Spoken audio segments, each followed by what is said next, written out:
Hi, this is Matt with AppliancePartsPros.com. Today we'll be showing you how to repair your appliance. Remember, anytime you work on an appliance, make sure it's unplugged or the circuit breakers are off so there's no chance of electrocution. Also make sure you turn off the dishwasher's water supply underneath the sink.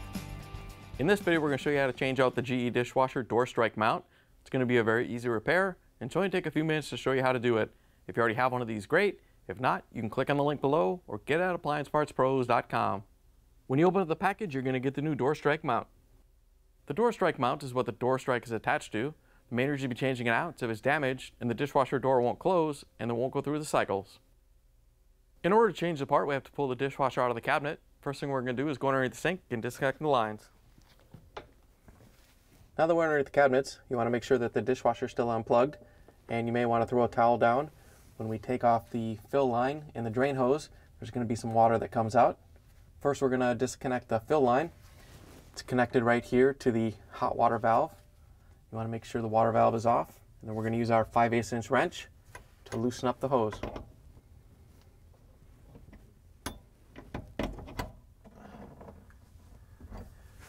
Once you have it broke free, you can just reach in and unscrew it by hand. Once you have it off, you can just set it down, and then we can take off the drain hose. To take the drain hose off, you just want to follow it up to wherever it goes. It may go to the garbage disposal. Ours goes up to the air gap. Once you locate the end of it, we're going to take a 5/16 nut driver and loosen up the clamp. Once you have the clamp loose, you can pull it free and set it down. Now that we have the lines disconnected, we're going to open up the dishwasher door. Use the Phillips screwdriver to take out the screws that hold the dishwasher to the countertop.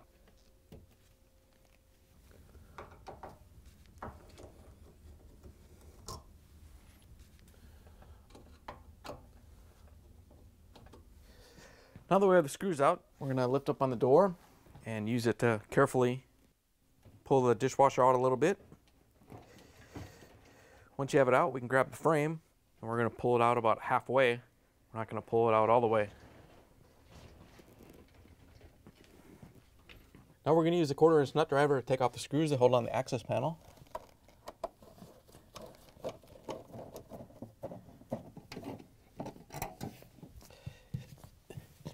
Once you have the screws out, we can pull the access panel and the sound insulation out and set it aside.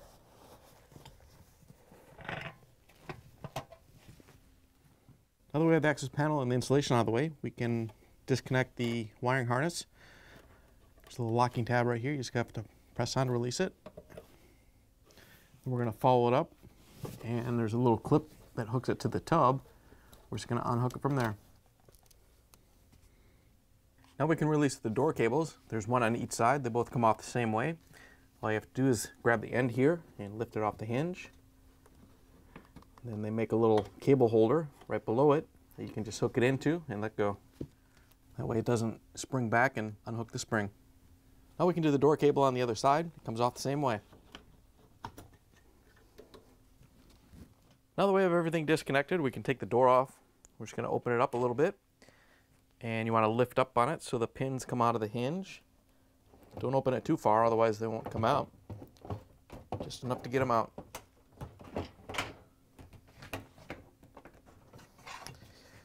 Once you have it free, you can pull it off the dishwasher.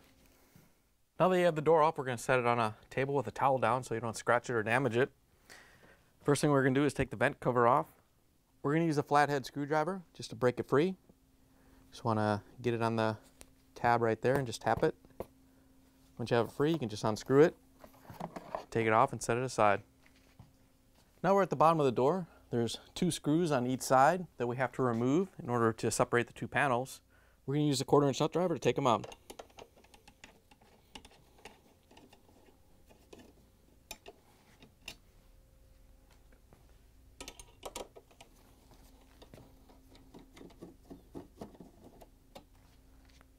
Now we're going to use the Torx 25 driver to remove the 2 screws down by the hinge. There's 2 on this side and 2 on the other side.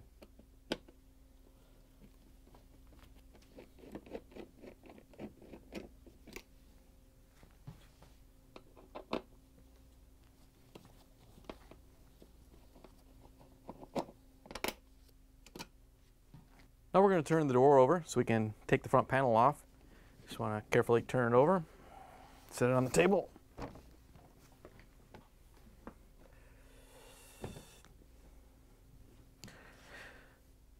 Once you have it off, we're going to separate the two sides. You have to pull down on the outer door to separate it from the inner door.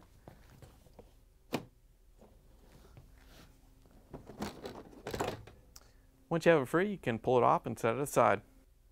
Now we're going to use the 1/4" nut driver to take out all the screws that hold this assembly in. The only one we're not going to take out is that one right there.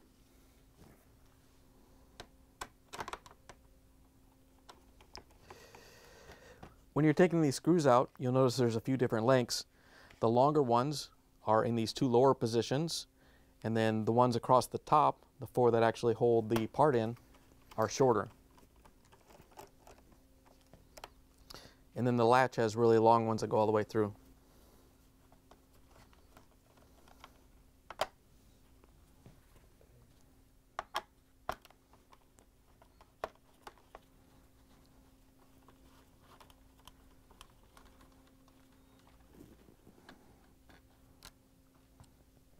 Now that you have all the screws out, we're going to move the vent assembly off a little bit and then carefully lift the whole control panel assembly up and out of the way.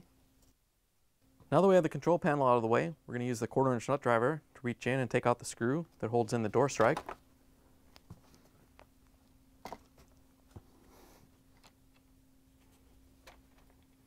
Once you have the screw out, you can pull the door strike out, set it aside. Now we can pull the door strike mount out. You just have to pull it down so it comes out from underneath the lip right here, and then pull it off the dishwasher. Here's the old door strike mount next to the new one. If you already have one of these, great. If not, you can get it at appliancepartspros.com. Now we can put the new door strike mount in. Just want to set it in place and get it in between the lip right here. Once you have it in place, you want to make sure that the holes are lined up so we can put the screws in.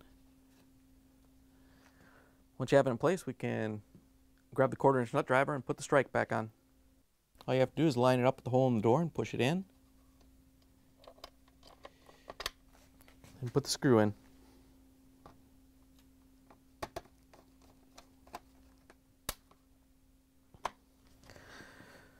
Now we can put the control panel back in place. We're just going to lift it up, carefully flip it over, set it in place, make sure it lines up with all the mounting holes.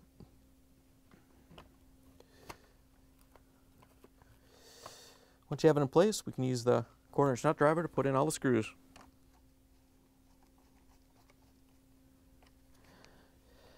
To put the vent back in, you just want to lift up on it, pull it up so it lines up, put the screw in.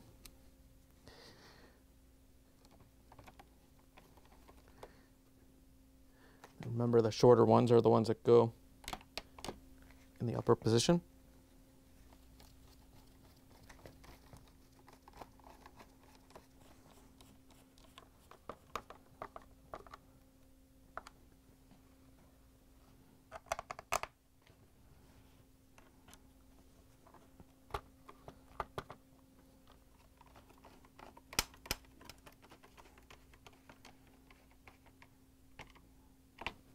Once you have all the screws in, we can put the front panel back on. To put the outer door on, when you set it in place, you want to make sure that these tabs right here go into the slots on the door. And then you also want to make sure that the tabs here on the top of the panel go underneath the control panel.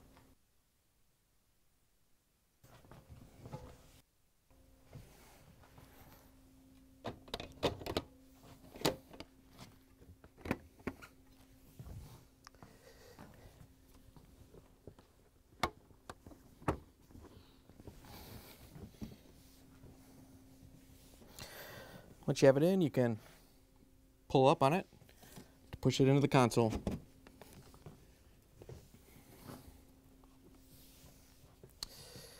Now that you have the door put back together, we're going to carefully turn it over. And we're going to use the Torx 25 driver to put in the screws on the side.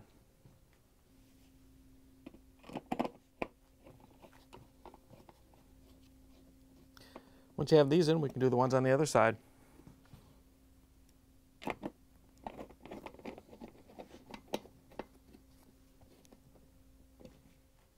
Now we could use the 1/4" nut driver to put in the screws that hold the bottom of the door together. There are 2 different types down there. If you have mixed them up, you want to make sure that the fine thread goes on the bottom here.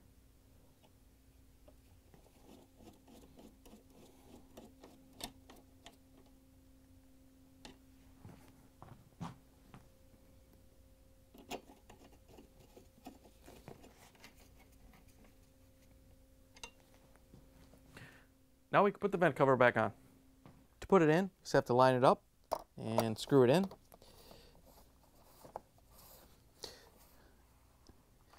Once you get it snug, you just want to take the flathead screwdriver and tap it a little bit so it's nice and tight so you can get a leak. Now that we have the door put back together, we can put it back on the dishwasher. To put the door back on, all you have to do is line up the hinges and set the pins in there.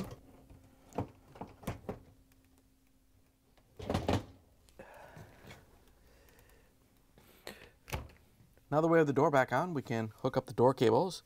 All you have to do is stretch them out and hook them over the hinge. Once you have this side on, you can do the other one.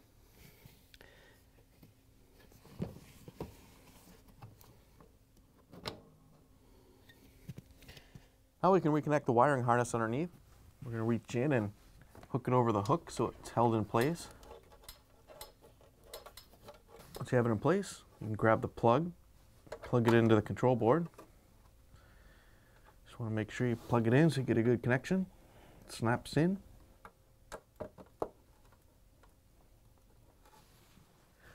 Now that we have the wiring harness hooked up, we can put the insulation back in.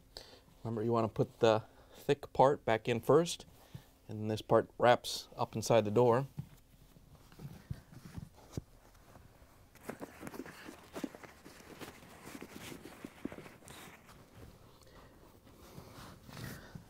Once you have it in place, we can set the access panel in and use the 1/4" nut driver to put in the screws.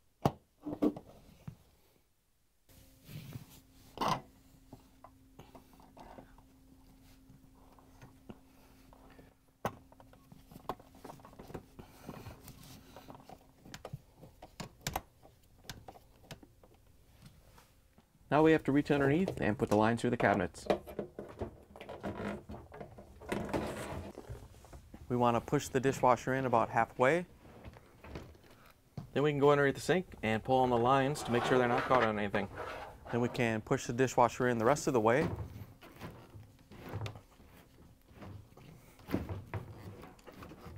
Now we can reconnect the drain hose to the air gap. Once you have it pushed up into place, we're going to use our 5/16" nut driver to tighten down the clamp. Once you have the drain line hooked up, we can hook up the water line. All you have to do is get it started by hand. Once you have it snug, we can reach in with our 5/8" wrench to tighten it down so it doesn't leak. Now that we have the lines reconnected underneath the sink, we're going to open up the dishwasher door. Use the Phillips screwdriver to put in the screws to hold the dishwasher to the countertop.